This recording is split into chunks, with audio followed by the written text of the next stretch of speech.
The following arrangement consists of 5 identical metal plates parallel to each other. Area of each plate is A and the separation between the successive plates is D. The capacitance between P and Q is. तो इस सवाल में यहाँ पर 5 plate दिखाई गई हैं, 1 2 3 4 और 5। हम इसको 1 कह देते हैं, इसको 2 कह देते हैं, इसको 3, इसको 4, इसको 5। अब इन्होंने क्या किया है, 1 को 4 के साथ जोड़ दिया है, 2 से एक वायर निकाल के उसको P कह दिया है और 3 को 5 के साथ जोड़ दिया है और उसको Q कह दिया है। तो अगर आप यहाँ पर देखें तो 1 और 2 ने एक कैपेसिटर बनाया, 2 और 3 ने बनाया कैपेसिटर, 3 और 4 ने बनाया और 4 और 5 ने बनाया, है ना। 1 और 2 ने बनाया, 2 और 3 ने बनाया, 3 और 4 ने बनाया और 4 और 5 ने बनाया। तो यहाँ पर कुल मिलाकर 4 कैपेसिटर बन गए। अब ये क्या कह रहे हैं कि 1 को 4 के साथ जोड़ दो। चलो 1 को हम 4 के साथ जोड़ देते हैं। फिर ये कह रहे हैं कि 2 से एक वायर निकाल के उसको P कह दो और फिर कह रहे हैं 3 को 5 के साथ जोड़ दो और उसको Q कह दो। तो जो प्लेट वाला डायग्राम था उसकी जगह सर्किट वाला डायग्राम ऐसा बन गया। अब यहाँ पर नेमिंग कर देते हैं, तो ये भी Q होगा, ये भी Q होगा और ये भी Q होगा। ऐसे ये P है तो ये वाला पॉइंट भी P हो जाएगा।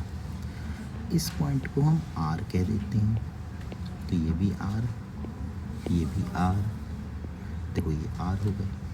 तो जितने कैपेसिटर हैं, अच्छा ये भी Q हो गया, जितने कैपेसिटर हैं वो P, Q और R के बीच में जुड़ गए।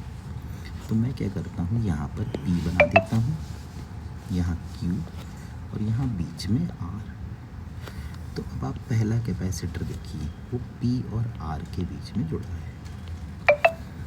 अगर आप इस दूसरे को देखें तो ये P और Q के बीच में जुड़ा है। अगर आप इस तीसरे कैपेसिटर को देखें तो ये Q और R के बीच में जुड़ा है। और अगर आप इस चौथे कैपेसिटर को देखें तो ये भी Q और R के बीच में जुड़ा है। तो ऑब्वियसली ये दोनों कैपेसिटर पैरेलल में हैं। तो नया डायग्राम कुछ ऐसा बन जाएगा, ये C, फिर C और C अगर पैरेलल में हैं तो उनका बन गया 2C, और फिर ये जो एक C है ये यहाँ से आ गया। अच्छा, इसके बाद आप देखिए ये जो C और 2C है ये दोनों सीरीज़ में हैं, तो इनका हो जाएगा C into 2C upon C plus 2C, यानी 2C स्क्वायर अपॉन 3C, तो 2C बाई 3।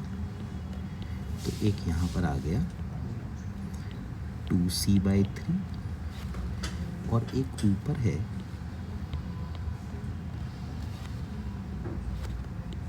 C। तो 2C बाई 3 और C को यदि हम सॉल्व करें तो ये बन जाएगा C प्लस 2C बाई 3। तो कितना आ जाएगा 3 और 3C प्लस 2C यानी 5C बाई 3। इसका मतलब C नेट होना चाहिए 5 by 3 A epsilon not by D। तो यहाँ पर हम देख लेते हैं कि कौन सा ऑप्शन मैच कर रहा है। देखिए 5 by 3 A epsilon not by D।